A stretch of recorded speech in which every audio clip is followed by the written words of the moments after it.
Okay. Hi, everyone. Get started in just a few seconds.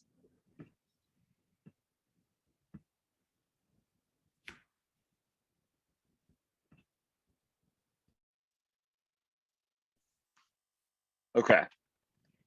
Everyone can hear me? Thumbs up? Great. Okay, I want to welcome everyone to our 6th technology class. Thank you all for joining us this morning. A few reminders before we get started today. Firstly, if you have not done so already, please make sure to join one of our contact methods, either our WhatsApp chat or email list. Please reach out to me ASAP if you do not know how to do this or you have not done so yet. Next, if this is your first class with us, which I believe, if any, it's maybe 2 or 3 of you, please watch the recordings of our previous classes on our YouTube channel, which I will put the link into the chat. You could watch the recordings of these classes to stay up to date. This is a 10-class semester, and we hope that you benefit from all classes. Next, we are having a Q&A session tomorrow night, and the reason why I'm bringing this up to you now is because I would like you to write down any questions you have throughout today's lesson, then email them to myself, Joe, Julia, or Caroline, and we will address those questions tomorrow night. So we will not be taking questions today. If you do have any questions, please make sure to reach out to myself, Julia, Caroline, or Joe before tomorrow's Q&A session. You should write them down throughout the class so that you remember them.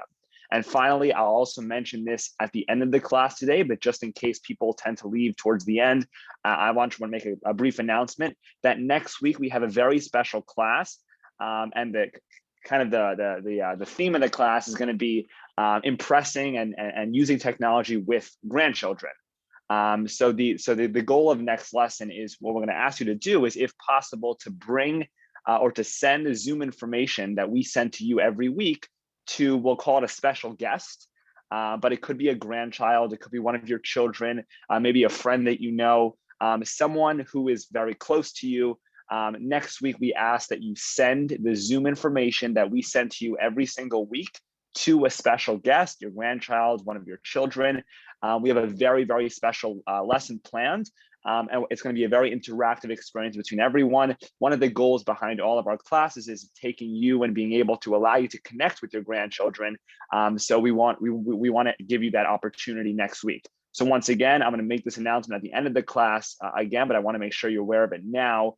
In between now and Sunday of next week, please send a special guest, a grandchild, a child, a friend, a colleague, someone who you think would be interested in a class like this. And they will be invited to kind of see how we run things, and you'll be able to kind of show off your tech knowledge with them. So please make sure you do that before next week's class. I'll tell you more about this at the end of the class today. Okay, so what are we going to be doing today?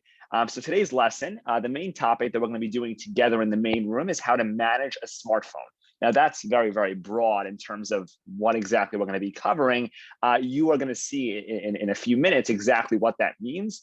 But basically, we're going to show you all these different tips, techniques, and tricks regarding using a smartphone. We are going to try and stay as general as possible. So we not only mention iPhones, but also Android phones and other smartphones out there. If you have a flip phone, that's also fine. There are a few things you will be limited to, but there are many things that are overlap. So it's definitely going to be a benefit for everyone. And then our 2 breakout rooms. The first one is going to be TV shows and movies, how to watch television online, how to find recordings of different shows. We're going to be looking at 2 programs specifically, YouTube and Netflix. And then in the second breakout room for music, we're going to be looking at 2 programs, Apple Music and Spotify, how to listen to music, how to listen to podcasts and radio stations, etc. So that's basically the itinerary for today. Together, we're going to be doing managing a smartphone. Then you'll be broken up into 2 rooms. You could choose either TV shows and movies and music as your alternative. So that's the schedule for today. We're going to start, obviously, with managing a smartphone.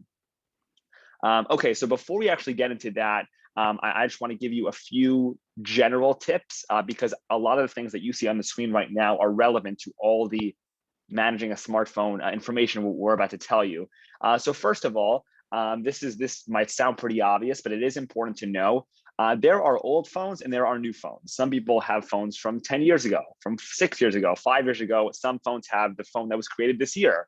And although there are similarities, there's always slight differences between the phones. That's why people upgrade. That's why Apple and big tech companies release new phones. Now, the reason why I'm bringing this up is because, especially for iPhones, old phones tend to have a circle button or a home button at the bottom of your screen, which is what you can click on. And newer phones tend to have nothing, just a flat kind of clear screen with nothing on their phone.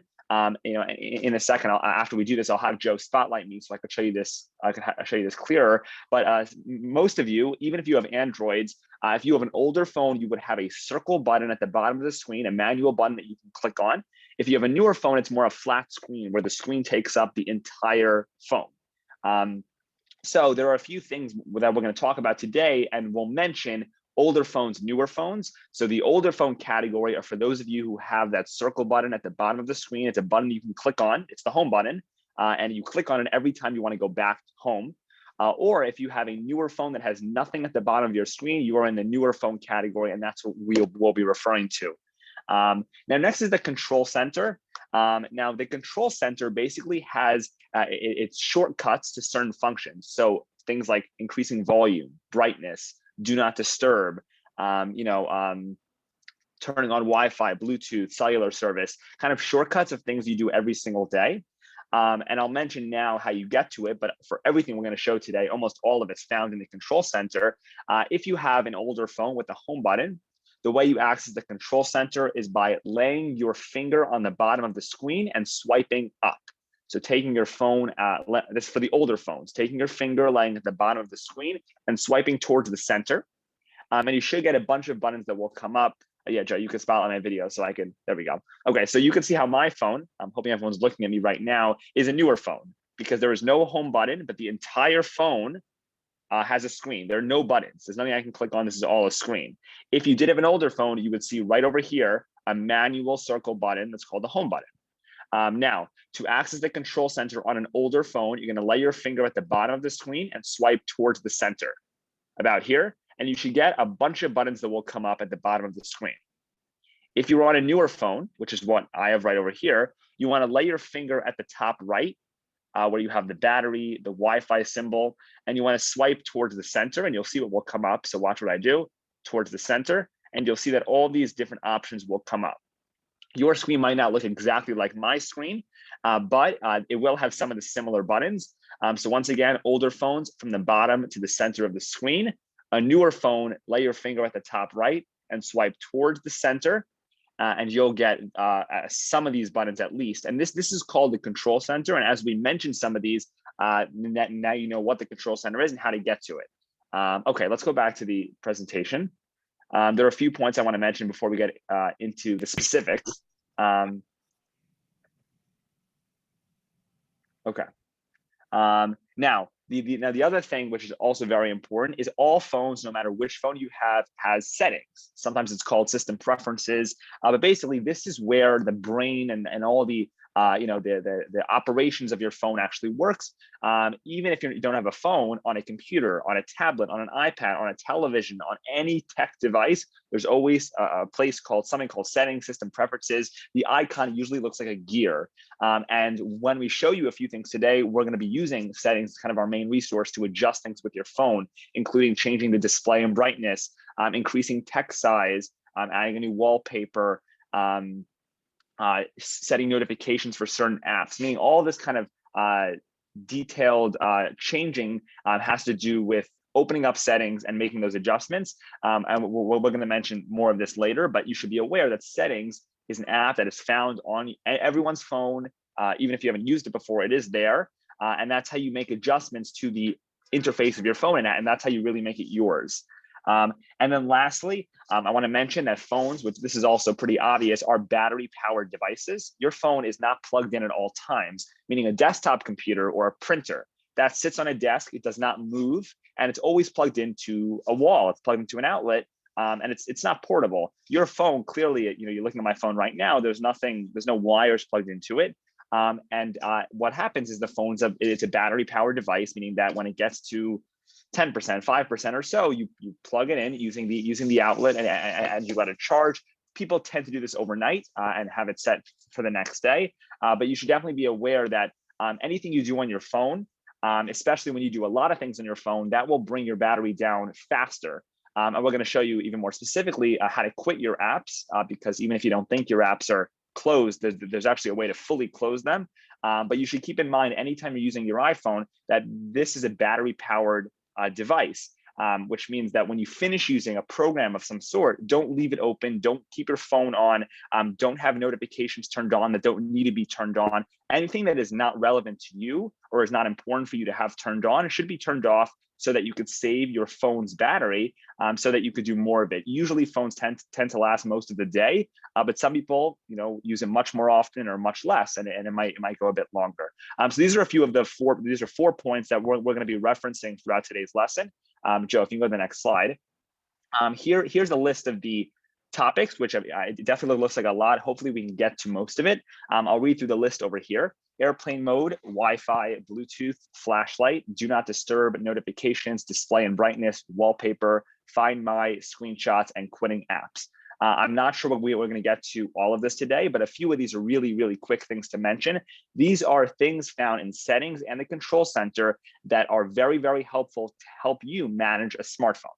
All right, so Joe, you could screen share your smartphone. That's what we're going to be looking at today. Joe's to be screen sharing an Apple phone, but for an Android, the process is extremely similar.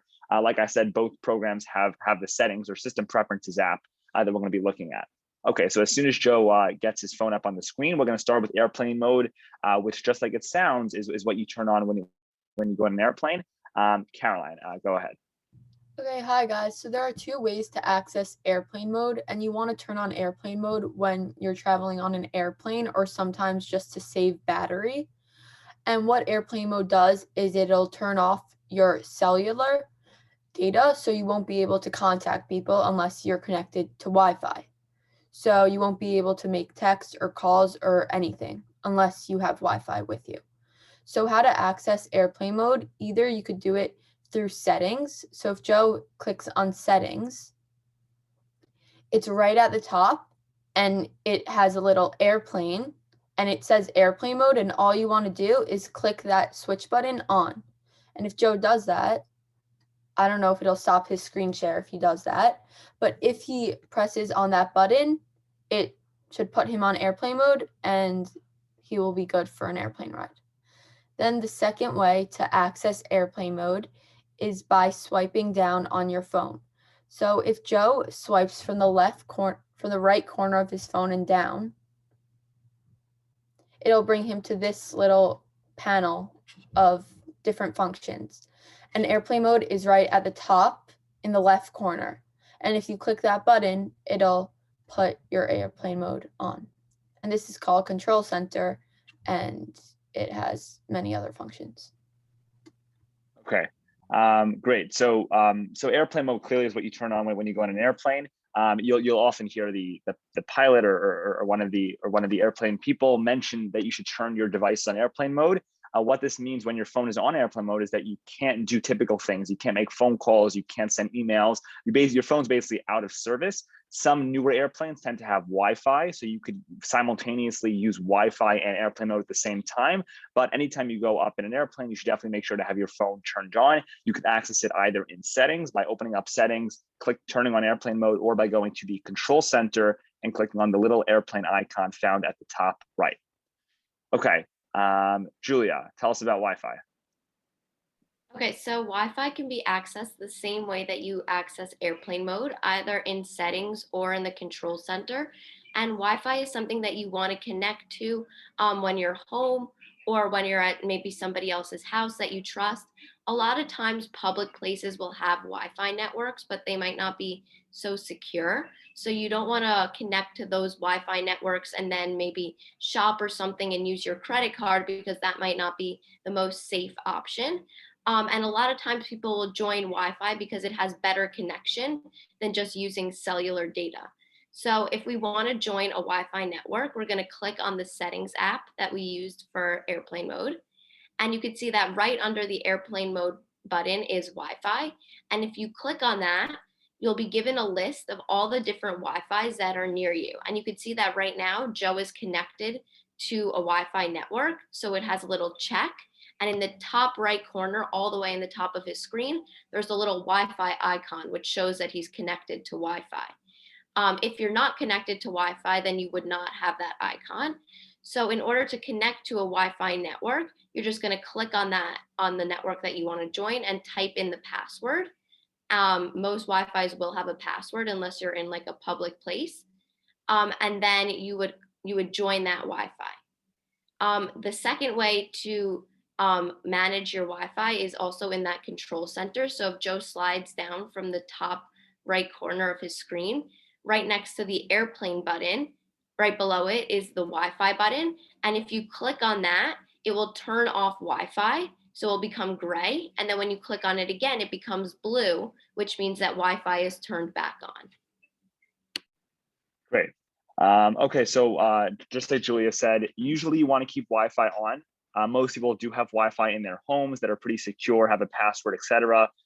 Anytime maybe you're in your office or you're in a school, you're in a community center, they also usually have secure Wi-Fi networks. Wi-Fi tends to be a faster connection than typical kind of walking down the street cellular data.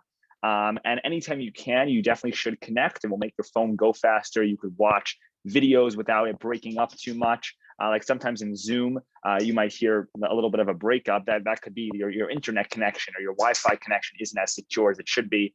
And like Julia said, there are tons of places that have public Wi-Fis, like a Starbucks or an Apple store. Those are places that have tons of people with tons of devices. And although the Wi-Fi might be also pretty good, it might not be as secure and as safe as using a Wi-Fi in your home with a password that no one else is on.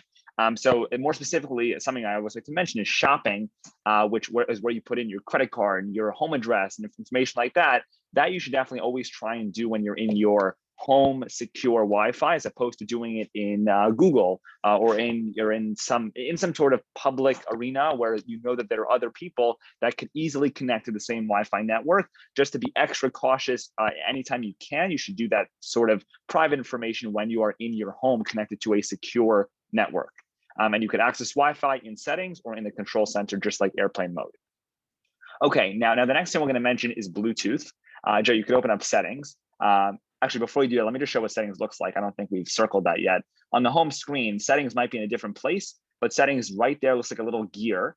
It might say settings or system preferences, depending on what phone you have, but it's a gray icon with kind of some gray gears. It might not be exactly at the top left as Joe's is, but it definitely is somewhere on your phone. No matter if you've used it before, what phone you have, you are going to find this somewhere because it's how your phone operates. Everything's done through settings. Okay, let's open up settings. And so far we've looked at airplane mode, which is right over here, and Wi-Fi. And now we're going to take a look at the third option, which is Bluetooth. Now, this has nothing to do with teeth or the color blue. That's just what it's called. But basically, Bluetooth, I'll explain briefly what it is first, is how you connect something wireless to the device that you're using. So for example, if you might see in my ears, I have these little headphones plugged into my ears, these little white things into my ears. Those are called AirPods. Now, there's nothing that's connecting these AirPods to my computer, right? There's no wire that's connecting them, meaning these AirPods are connected to my computer wirelessly. That's what it means. Bluetooth is when you want to connect something wirelessly. When you have a speaker and you want to play music and the speaker is not plugged into your phone or into your device, it's connected through Bluetooth. When you have an Amazon Alexa or maybe a Google Home, any of these devices that are not always plugged into your phone are connected through Bluetooth. And that's most of the time because your phone is usually not plugged into anything unless it's charging. So most of the time, any sort of accessory, headphones, speakers, other kind of home devices that aren't plugged in are done through Bluetooth. So if Joe clicks on Bluetooth, you'll see how his Bluetooth is currently turned on. You know it's turned on because you have that little switch at the top right of the screen, which is green. Green always means it's turned on. There's no reason why you need to turn Bluetooth off anytime. It doesn't really do anything by it being off. If you want to be extra secure, you could turn it off when you're not using it. And you'll see right below that, my devices, and this list are devices that you've connected to in the past. So for example, AirPods, Beats Solo, these devices are devices that Joe's phone has connected to in the past. If there is a new device that you've never used before that you want to connect, you want to bring the device as close to your phone as possible, and it should come up right at the bottom of the screen where it says other devices, and you see how it's loading. If there's that loading symbol, it's your phone's basically looking for a device near this phone that can connect via Bluetooth. So anytime you're connecting a new device, it will come up at the bottom of the screen. But for example, AirPods, I use these AirPods every single week. So they're now in my devices list, so that anytime I want to connect to them, I can just go ahead and click on the option, click on AirPods, or click on whatever device I want to connect to, and it will connect. Right now it says not connected, meaning that none of these devices are actually connected. But if you click on it, it will load, it will try and connect. If the device is charged and it's near your phone, it will manually connect. So Bluetooth is used once again to connect a wireless device to your smartphone. Bluetooth is actually accessible on computers as well and iPads. So if you want to, like right now, I'm looking at a computer and my AirPods are connected to my computer. Anything you want to connect, usually wirelessly, is done via Bluetooth. And Bluetooth, like Wi-Fi and airplane mode, could be accessed in the control center by swiping down from the top right or swiping up from the bottom. If you have an older phone, the Bluetooth icon looks like this. It's kind of like a boxed shaped B. It's right next to Wi-Fi, and by clicking on it and having it be black, it will turn Bluetooth off. When it's blue, that means it's turned on, it's being used. Okay, so the next thing we're going to look at is flashlight. This is clearly something important that people have to know about. Joe, go ahead and explain this. Okay. So the function of a flashlight is the same thing as a regular flashlight. And to get to it, I think the easiest way is through the control center. So once again, you swipe down from the top right on the newer phone and up from the bottom on an older phone. And then if you click on the button that looks like a flashlight, which is on the bottom left, then your phone will become a flashlight. And if everyone looks at my camera, you can see that my phone there is now a flashlight. And if I click on it again to turn it off, then the flashlight is now gone. This is helpful if you're in a dark room and you don't have any light, but you also don't have a flashlight on you. All you have is your phone. And you should always make sure to turn it off afterwards, because if you keep it on, then it's just going to be very bright. Right, and also will definitely drain your battery, keeping your flashlight on when it's not supposed to. I can't tell you how many times I've seen someone walking on the street with a little light in their pocket because they forgot to turn off their flashlight. So make sure that when you're done, you turn off your flashlight. Joe, I think you could if you turn off your phone, just hit the power button and then turn it back on. It should stay on the screen share. You see at the bottom left of the screen, which is on your lock screen, there's a flashlight button, which is kind of an easier way before even turning on, typing in your passcode, etc. Just by clicking on that, your flashlight will turn on. That's a nice kind of easy shortcut to turning on your flashlight. It should be at the bottom left of the screen. Click on it, your flashlight will turn on. Click on it again, your flashlight will turn off. Make sure to remember to actually turn off your flashlight when you're done using it, so that it definitely doesn't drain your battery, and so that you're not called out as there's a light shining in your pocket that you forgot to turn off. Okay, we're now going to look at do not disturb and notifications, which, just like it sounds, is what you use when you want to silence your phone when you're in a meeting, when you're sleeping, and you don't want beeps and buzzes. Joe, you can open up settings. We're going to start there. Caroline, go ahead. So like Jordan said, you want to use do not disturb when you don't want anyone to disturb what you're doing. So if you're in a meeting, if you're in school, or if you're at a job, you would want to put on do not disturb to silence your phone. So how to put on do not disturb, you go to your settings and you click on the button that says do not disturb and looks like a moon. So meaning that like it's like your phone is kind of asleep in a way. So if you click on that do not disturb button, it'll allow you to either put do not disturb on or off. So Joe already has do not disturb on, but if it were off, what it would look like is, Joe, could you turn it off for a minute? So this is what it would look like if it were off. And if he would want to put it back on, he would just click on that button. Then also, if you have a time that you know your phone is going to need to be on do not disturb, you could schedule a time to put your phone on do not disturb. So if you click on this schedule button, which is right underneath the top, it's the second button. If you click on that button, it'll allow you to set your phone from a certain time to a certain time. So by setting that time from 11:30 p.m. to 7 a.m., Joe's phone will remain on Do Not Disturb from that time until that time.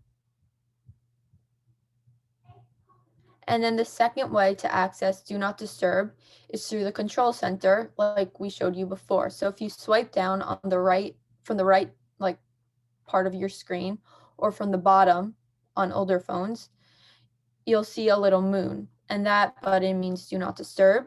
And if it's white, which Joe has it on right now, that means it's on. But if he turns it off, it'll look black again. And if he presses it again, it'll light up. And that's how you know Do Not Disturb is on. Okay, so then the next thing that Do Not Disturb does is it silences your notifications. So notifications are basically alerts that you get from the apps on your phone. And a way to silence notifications regularly is if Joe goes to notifications in his settings, you'll see a notifications tab. It looks like a red box with an app sign. So Jordan circled it, and this is the notification tab. So if Joe clicks on notifications, here are all of Joe's apps. And what this does is if you click on a specific app, so let's say Joe doesn't want any more notifications for Starbucks. So, and all these apps are in alphabetical order, so you know where to find each one that you're looking for. So let's say Joe wants to turn on his notifications for the Starbucks app. He will press Allow Notifications, and all of these little banners and styles will come up. So Joe can specifically choose how the notifications will appear on his phone. They could either appear in a banner style or through Notification Center or on your lock screen, and you can choose specific sound or badges. And this is how your notifications will appear on your phone. And if you don't want notifications for a specific app at any time, you can shut the notifications off. And even if your notifications are on, Do Not Disturb, which I showed you before, will temporarily silence those notifications while you're in a meeting or doing something that you don't want alerts for. Great. So like Caroline said, Do Not Disturb, you typically have on a schedule base. So from 11 p.m. to 7 a.m. and during your sleeping hours, you might want to have your phone turned off so that you're not getting any disturbances when you're sleeping. And you could use the schedule tool to have that turn on automatically. If you're in a more simultaneous meeting, like if you have a meeting at 12 o'clock that you don't usually have, you could just turn on Do Not Disturb temporarily for the time being in the control center and clicking on it's a moon icon. And when it's purple, that means it's on. When it's gray, that means it's off. So you could just show them quickly. In the control center, you see how there's the moon. You see how the moon is purple. It's like a little purple icon. When you click on it, it then becomes back to that blackish grayish color, which means that the Do Not Disturb tool is off. This controls everything. So no matter what your settings are for notifications, no matter if you chose, I want notifications from messages, I don't want from Starbucks, etc., everything will be shut down when Do Not Disturb is turned on. That means that every phone call, message, beep, buzz from any app will be silenced. Notifications deal with what you'll see when Do Not Disturb is turned off. So if Starbucks is turned off, that means that when your phone is not on Do Not Disturb, when it's as usual, you still won't get notifications from Starbucks because you turned it off. And you can manage each app individually in the notifications in settings by clicking on it in the alphabetical order that the list is and selecting Allow Notifications and adjusting which ones you want. Typically messages, phone calls, emails, WhatsApp, those are the notifications and the apps that you care most about. But like YouTube, I can't think of one reason why you would need a notification from YouTube or Netflix. I mean, though these are apps that you could use a lot and they're very useful, but there's no reason why you would need a notification from them. I mean, maybe Netflix might say that there's a new television show out. So for each person, it's different. But typically, there are tons of apps that you could turn off notifications, and that does save battery because the notifications that you don't care about are being pushed to the front of your phone for absolutely no reason if you don't care about them. So make sure that at some point you go through those apps in the notification center and select which ones are most relevant to you. So we're now going to go back into settings and we're going to look at display and brightness and wallpaper. which are ways to adjust the text size on your screen, how to change the wallpaper, your home screen, what you look at, how to adjust the brightness, and a few other things in that arena. Julia, go ahead. So in settings, we're going to click on that display and brightness little tab. So if Joe scrolls down in his settings app, you could see that it has 2 A's next to it. And if you click on that tab, it will bring you to a series of more options. So the first thing that we can do is we can change the brightness of the phone.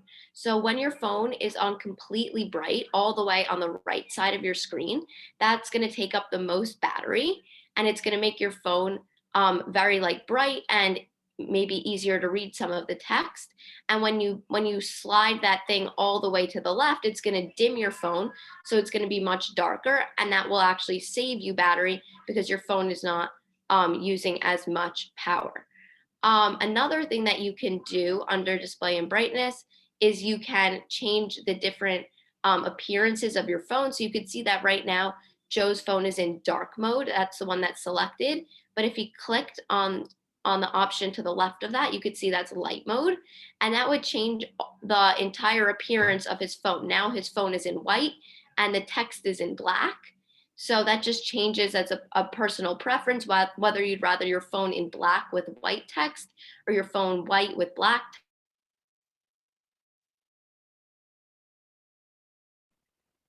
phone. Next important thing under Julia, you cut out for 1 second. Okay, the next important thing under display and brightness is text size. So you could see if you scroll down a little bit under display and brightness, there's a function that says text size. And that is an option for you to manage the text size of all of the words on your phone. So whether you're texting, emailing, or any app that you're given words, you're able to adjust the size of that text. So let's say you have bad eyesight, or it's hard for you to read the words on your phone, you're able to adjust that very easily by sliding this little control thing. So you could see that as Joe slides it to the right, it's showing him a little preview of what the text size will be on his phone. So now if Joe were to open his messages, all of his different messages would be in that bigger font size. So it would be easier for Joe to now read these words because the text would be bigger. And then the next thing that I'm going to show you is in Wallpaper. So if you go back to the home page of your settings app, you could see that there's a little wallpaper icon. It has a flower next to it, and that allows you to change the back of your phone. So whether it's the home screen or the lock screen, you're able to adjust the picture that you have on your phone screen. So you could see that right now Joe has 2 pictures of baseball players, but you can have anything that you want. So in order to change that wallpaper, you're going to click on choose a new wallpaper on top. And you could see that there's a bunch of different options that Apple has. So either dynamic or stills. If you clicked on those, you would see all these different pre-made options that your phone comes with from Apple. And you could choose from any of those if you wanted to. Or you could choose a picture from your camera roll. So you could see that right below those 2 options are the different photo albums that Joe has on his phone. So if he clicked on all photos, he could select a photo that he wanted to make his new background. And once he selects that photo, he has the option to choose between setting it for home screen, setting it for lock screen, or setting it for both. So a home screen, that is going to be the picture behind all of your apps once your phone is unlocked. And your lock screen is going to be the picture that before you even open your phone, you can see that this is the lock screen, the picture that opens up. You can either have 2 different pictures or the same picture. So you're going to press set, and that will give you that option. So let's say Joe wanted to set it for both. He wanted the same picture for both of them. He would click on set both, and that would be the new picture in the background of his phone. Great. Okay, so most people like to have a nice picture of their family or some picture of their favorite sports team or some sort of image as their background. Like Julia said, you could have two, one for when you first open up your phone and when you have behind all the apps and icons, or you could have the same one for both of them. It's up to you, and this is a nice way to customize your phone. And like Julia said, in display and brightness, you could adjust the brightness, the text size, and if you want it on light or dark mode. I'll also mention if you go into the control center, which is the same place we've been looking at before, the easiest way that people tend to adjust their brightness is through there, because that's something you do on the fly. So if you open up the control center, you'll see how the this little switch over here, it looks like a little sun. I circled it over here. It should be next to volume. This is where you'll most typically be controlling your brightness. If you lay your finger on that switch, swipe all the way to the top so it becomes all the way white, it will become the brightest. And as you swipe down, it will become the darkest. Lay your finger on that switch, swipe up or down to adjust the brightness. This is the easiest way to get to brightness. You can go to settings like Julia said, but on the fly, when you want to make your phone darker or make your phone lighter, you could just swipe down from the top or swipe up from the bottom, depending on which phone you have, and slide this switch up or down to make your phone brighter or darker. Okay, now Joe, if you go to your home screen, the next thing we're going to show you is an app called Find My. Now, just like it sounds, this app allows you to find lost devices. So for example, some people have tons of devices. Some people only have two. Some people only have one. For someone who has like an iPhone and an Apple Watch and an iPad and a computer, in that arena, you have the ability to actually know it at all times where these devices are. Where are my AirPods? I can't find them. I lost them. This app will tell you exactly where they are and give you directions on how to find them. And I think the most helpful thing is you could actually ring the device, so it will make a really loud noise that if it's hidden in the couch and you're not sure where exactly it is, it will make a big loud noise to help you find it. So the Find My app is actually already downloaded on your phone. I'm going to circle it. It looks exactly like this. It says the word Find My and has like a green kind of server icon. If you have an older phone, you might see the word Find My iPhone. That's what the app used to be called. But if you have a newer phone and even a newer update, you're looking for Find My. I'm sure Android has a similar program, but the program that I'm going to show you today was built and designed for iPhones. So Joe, if you click on Find My, you'll see how you'll actually see a map, which has a list of devices. So these are all the devices that are connected to Joe's account, to Joe's iCloud. There's a phone, there's AirPods, there's an iPad, there's a computer. And you can see how you can click on any of these devices and it will show you on the map exactly where they are. So Joe, if you click on one of these devices, you'll see I will actually zoom in on the map where the device is. So there's the phone.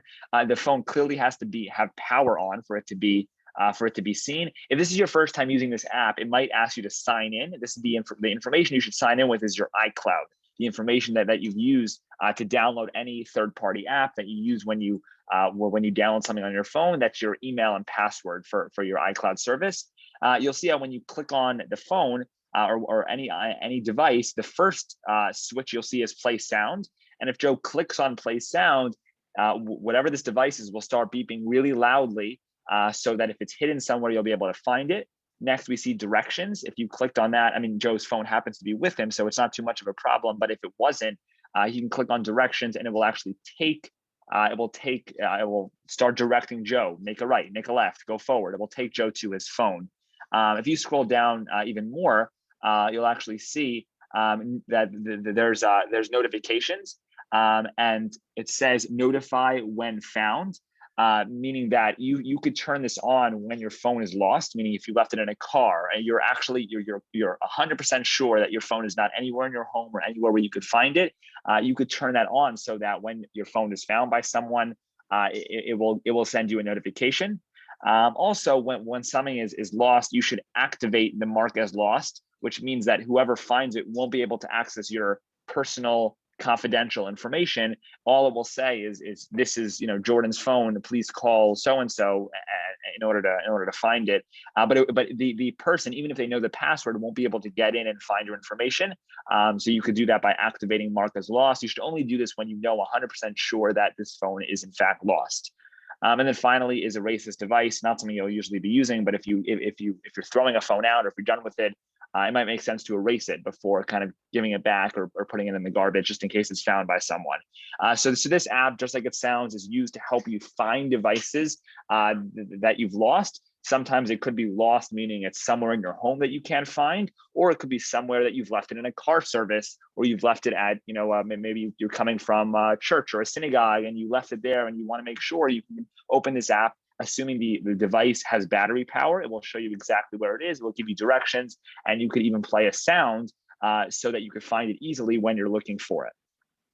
Okay, and like I said, you need to sign in with your iCloud in order to activate this type of information so that it knows that it's you who's tracking your devices, and to confirm that all these devices are under your credentials or under your iCloud. Okay, and also this app is accessible on iPads and Apple computers as well, but it is a specific Apple program.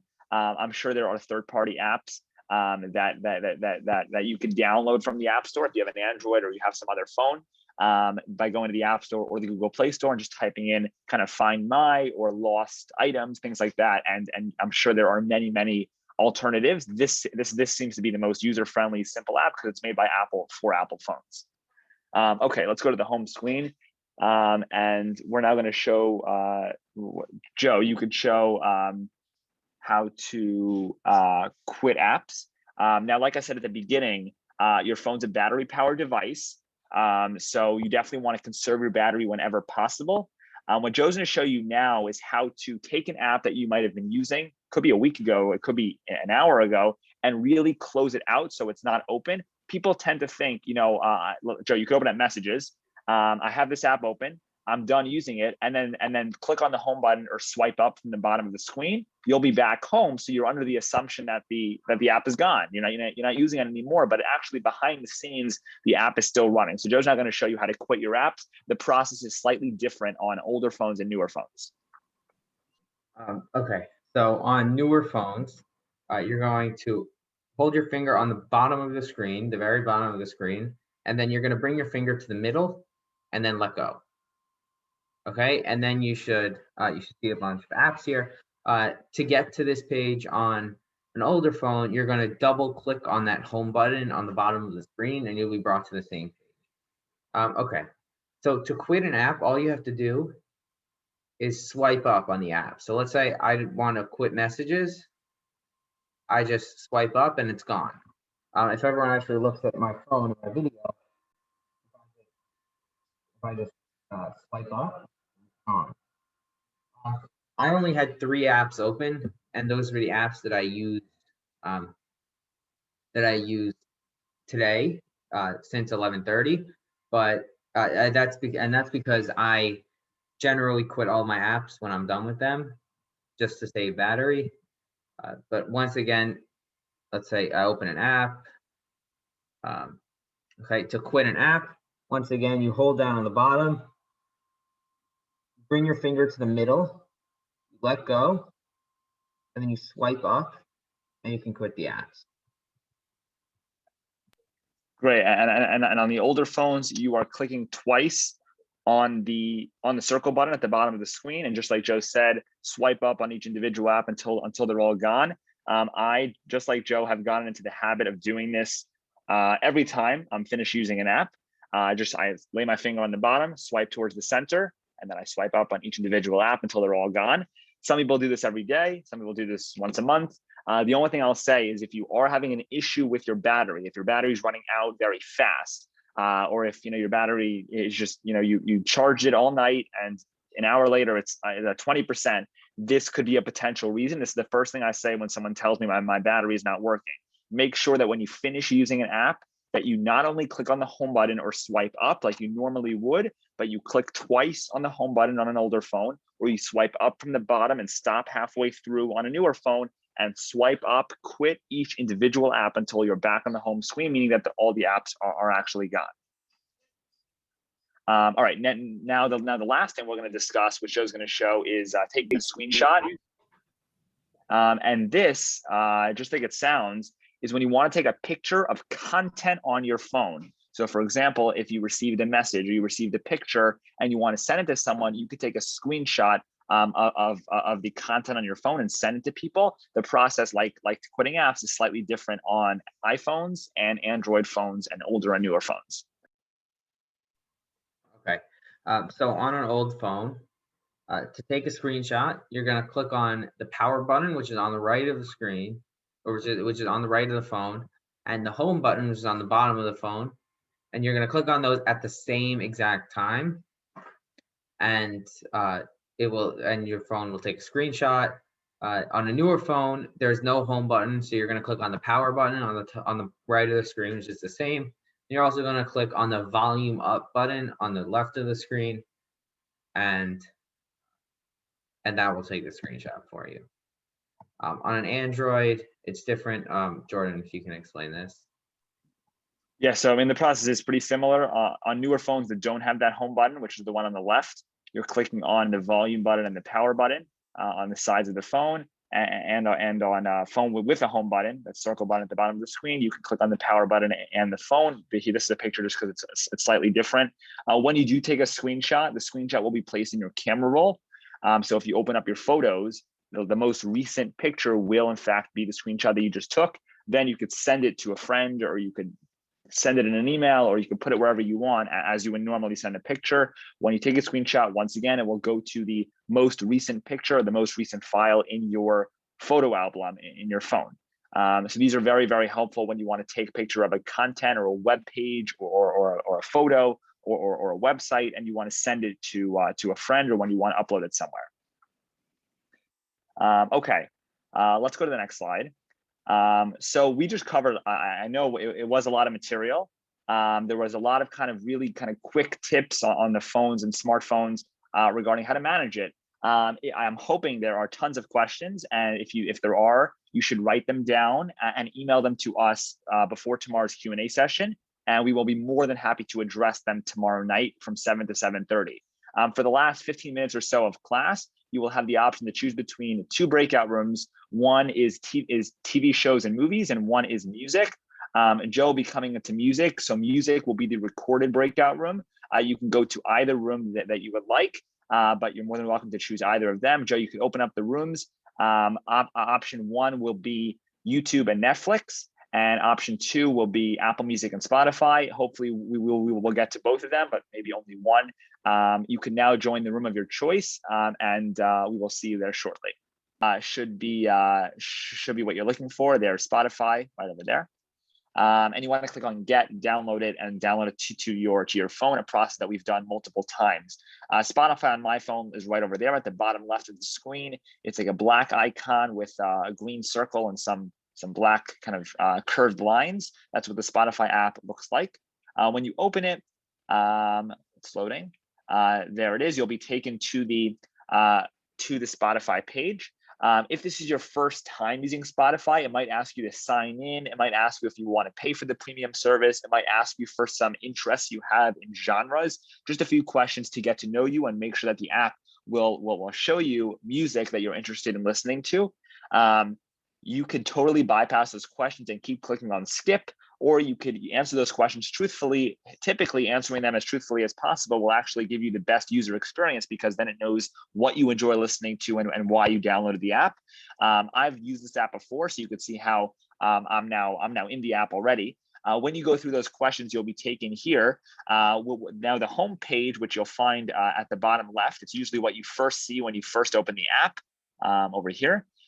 It basically has a list of genres, right? So here, this one says 15 minutes or less shows. This one says Spotify originals and exclusive shows, stay informed, get creative, the state of music today, sports hour, Spotify studios, grow and improve. And these go on and on and on. Comedy, stimulate your mind. These are all the different genres of podcasts, music, tracks that are uploaded to Spotify that you could listen to.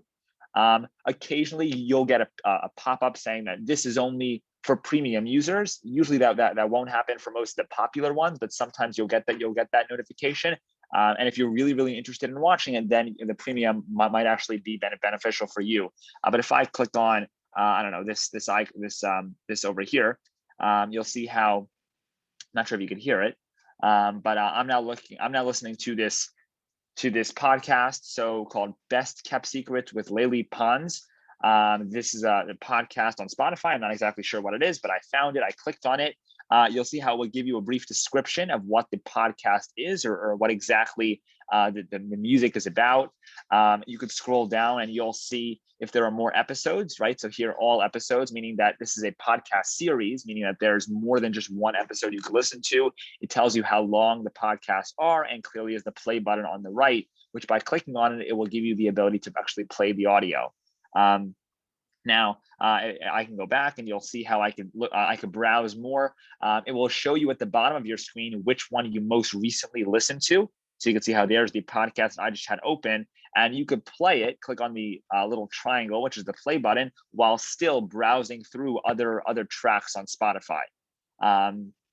Now, if I click on the button to the right of home, which is search, just like it sounds, if I click on this, I could search either by artist, song, genre, and I could actually find exactly what I'm looking for. So you'll see how the first thing I could browse is through these different kind of categories. So podcasts, new releases, charts, concerts, at home, made for you, hip hop, pop, a bunch of these things that you could browse.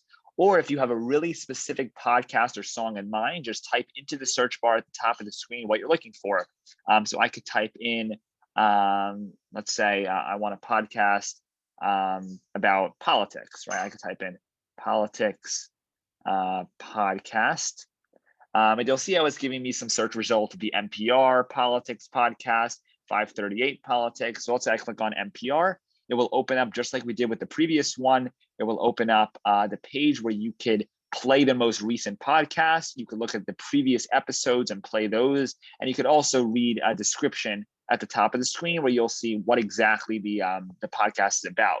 Now, if there's a podcast or a music or an artist that you're really, really interested in, it might make sense to click on follow, which, just like social media, will tell you in future times, anytime there's a new audio uploaded by this podcast, it will let you know. So if I click on follow, now it changed to following. And now, anytime there's some sort of new release, or there's something new going on with that podcast, it will definitely let you know. And usually podcasts tend to release things once a week, once a month, kind of it's on a cycle basis. So you can listen to them, whenever you want. The last thing is on the bottom of the screen where it says your library. Here you could create what's called a playlist, or you could search songs that you basically downloaded, songs that you tend to listen to a lot. You can create a playlist by clicking on the plus. And you can name the playlist. You could add songs to the playlist. So if you could add 10 songs to the playlist, so that when you click on, here it says Jordan's playlist. If I click on it, it will play on shuffle, which is on a cycled basis, all the songs that are found in this playlist. You can click on add playlist and add songs that way. Or if you don't want to go that far, you could just search when you want to listen to a song, or just browse on home for the popular podcasts and audio tracks and music that's currently streaming on Spotify. So that's a brief overview of Spotify and what exactly you can use it for. Apple Music, I'll mention briefly, is an app that is clearly built and designed for Apple phones. The Apple Music app looks like this. If you're on an older phone, it might look white, but it definitely has a music note. That's the icon. If you click on it, you'll see how, just like Spotify, there is Browse, which has all the different kind of categories of things that you could listen to, like rock and roll, new music, on the air, Apple Music radio shows, things like that. There is a radio button on its own at the bottom in the center. There's a library for looking at your own music, and there's the search button to search for your own tracks. Apple Music is not free. You could either pay a certain fee monthly and get access to Apple Music, or you could pay for an individual song. So if you're very interested in one song, each song tends to be 99 cents to $1.25. $1.25 for an individual song. If you are more into browsing through multiple songs, you could just subscribe to the Apple Music channel. You could subscribe to the Apple Music playlist, and you'll be able to actually listen to these songs at all times. or you could download individual songs as well. So, any of this should be fine.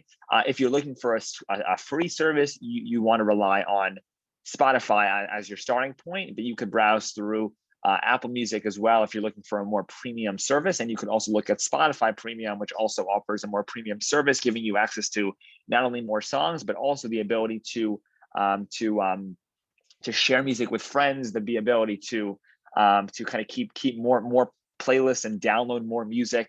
It's a much more premium service, but for most people, including me and including many music listeners, Spotify's free basic version is fine. Okay, Joe, are you here? Yeah, all right, so we can close the breakout rooms and let's head back to the main session.